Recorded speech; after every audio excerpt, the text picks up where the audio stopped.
Good morning, everybody. I hope this video finds you well.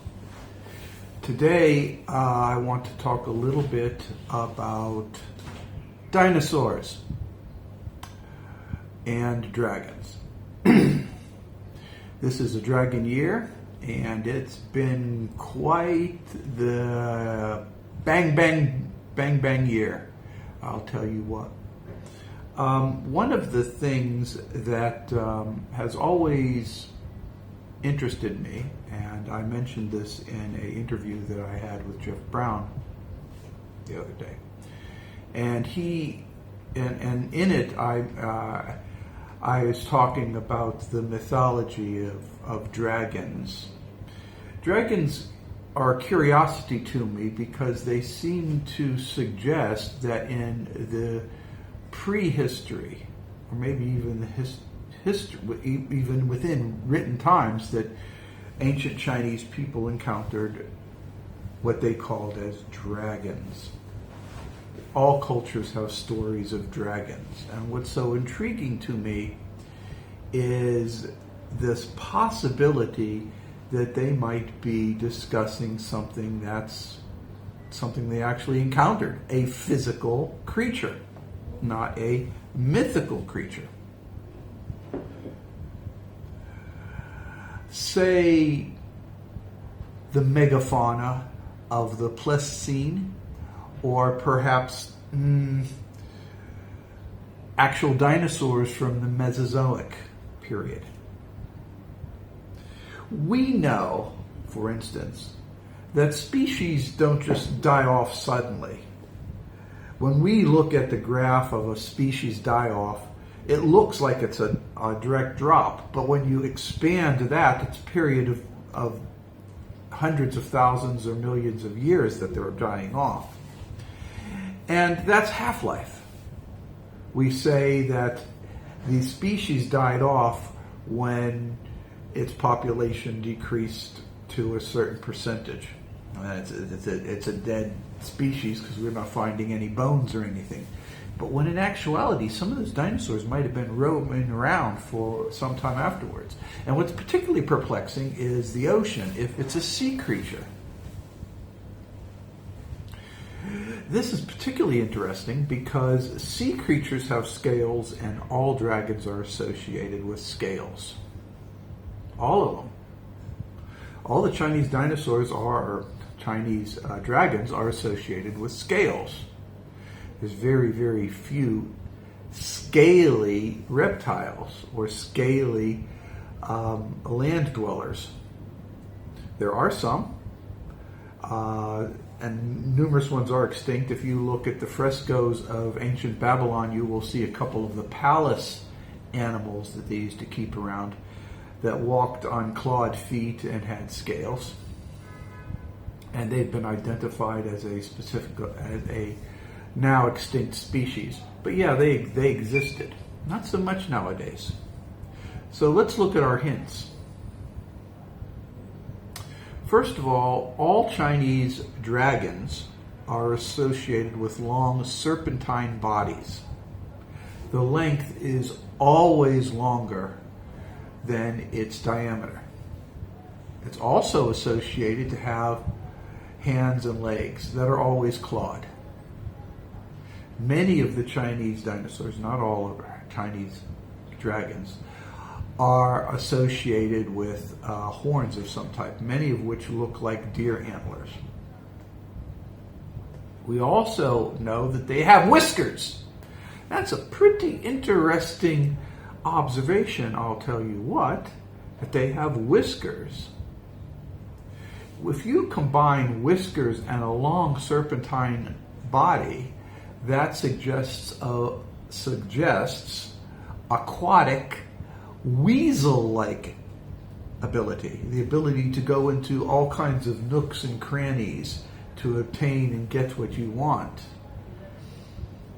Very agile. No Chinese literature depicts dragons as lazy or slothful. Western literature, on the other hand, suggests that dragons occupy lairs where they hoard wealth, but not so much in Chinese literature. Interesting, huh? Scales are thus, most creatures that have scales tend to have iridescent scales. I'm not saying all of them do, but a lot of them do. And if you were to take a creature with iridescent scales and you were to put it out in this daylight, it might be bright as it slithers and turns around. Flashes of light and brightness, maybe even rainbow colors, might assault your eyes, or bless your eyes depending upon your point of view. And this might give credence to the belief that when seen from afar, a dragon is flashing flames, when in reality they are just light being reflected off of its iridescent scales. Interesting thought. This idea that it flies with wings, I'm going to discount that. I'm just going to go back to the idea that it's a long serpentine-like creature with arms and legs, with whiskers to determine the size of openings so it can move in and out of tight spaces, and it has teeth, making it a carnivorous creature, not a vegetarian. Okay? So right now we know the profile of a dragon were it to exist. So I got on ChatGPT and I was looking here and I asked, I says, what is the closest known species that fits this description given, I referred to another video. And could this creature, given its known present location, extrapolated into the past, say 25,000 years ago, be an archetype for the dragon histories and legends? Of course, ChatGPT said it is indeed intriguing, and yes, there is that possibility. It then goes on to talk about existing species, identifying it as some variant of an oarfish and a couple others, which is also very interesting. I don't think that ancient Chinese dragons are oarfishes. But the rare oarfish is indeed a beautiful creature with iridescent scales and long serpentine body. It's a deep sea feeder. You won't find it at the surface of the ocean. As I've been saying, there's tons of local ancient history within China that suggests the dragons actually existed. Pingyao, which is a ancient walled city.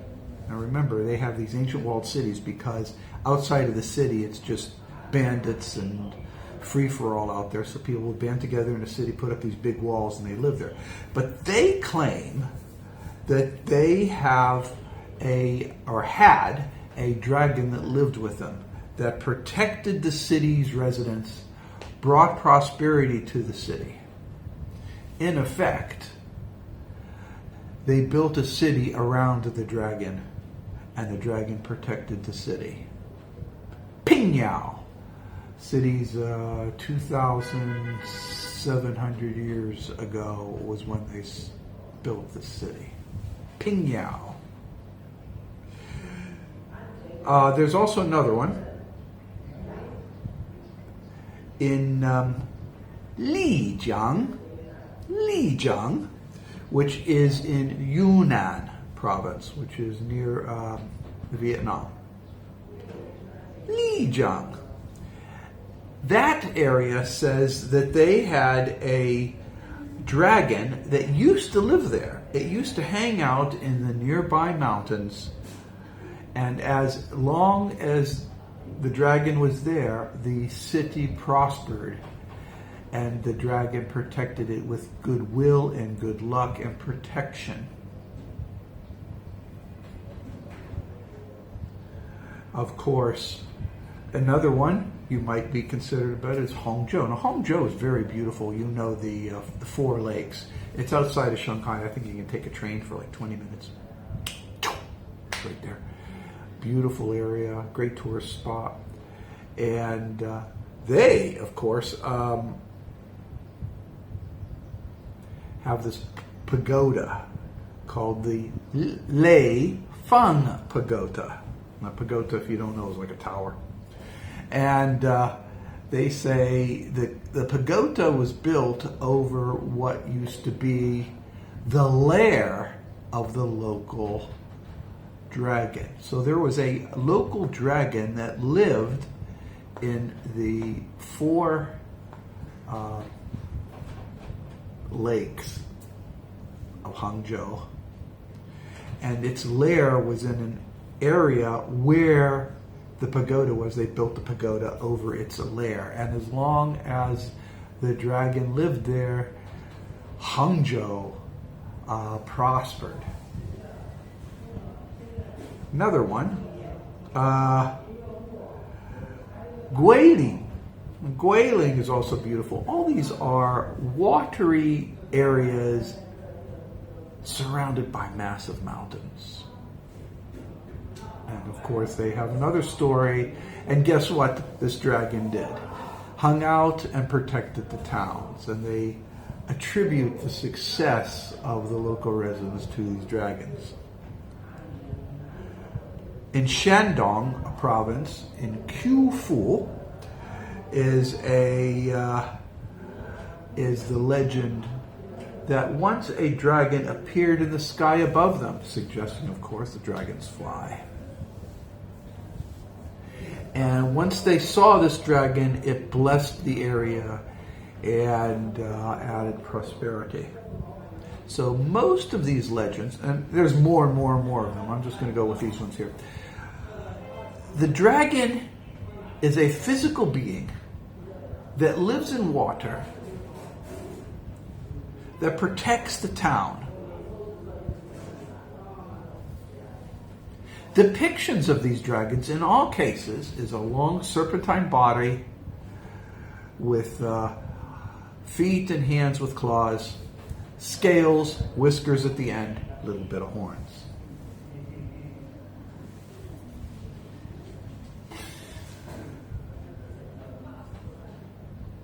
I don't know. People tell me that I don't know what I'm talking about. That perhaps it's just the Chinese want to perform the yin and yang balance and want to balance some mythology with reality. I'm not buying that crap, though. I'm sorry, guys. I think dragons do exist and have existed, that they're very special creatures, and they should be treated as special creatures and given worthiness and respect. Sometime in the future, we will find that what I'm saying may be vindicated in some way. But that doesn't matter. All that does matter is to accept the fact that there's the possibility that dragons actually did exist at some point in time, and that, well, it's a dragon year.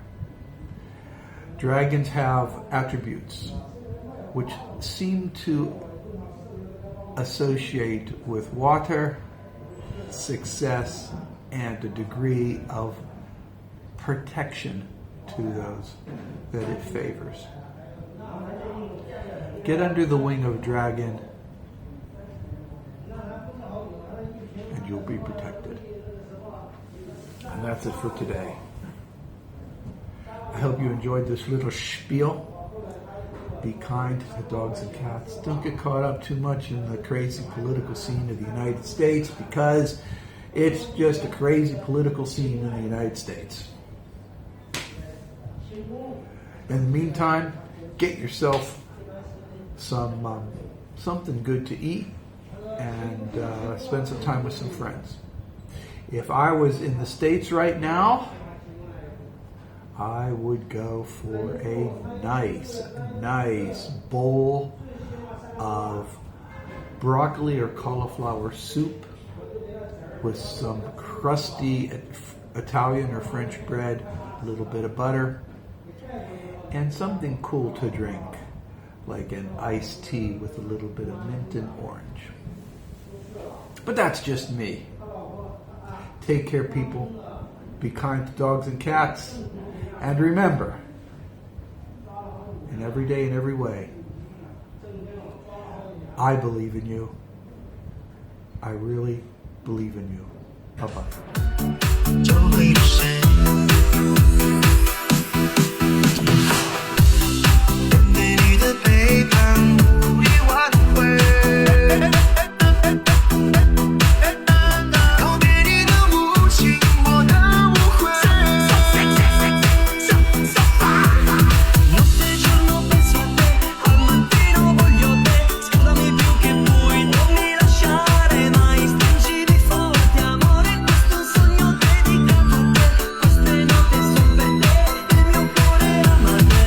Yourself in a miss your time. Sissing out here, it will blow your mind. Come and increase and in all the crime. Which crime me attack? And the gun crime. Where's them from? True, what can't be fine? The youth them tired living on the red line. The money no excuse to rob the blind.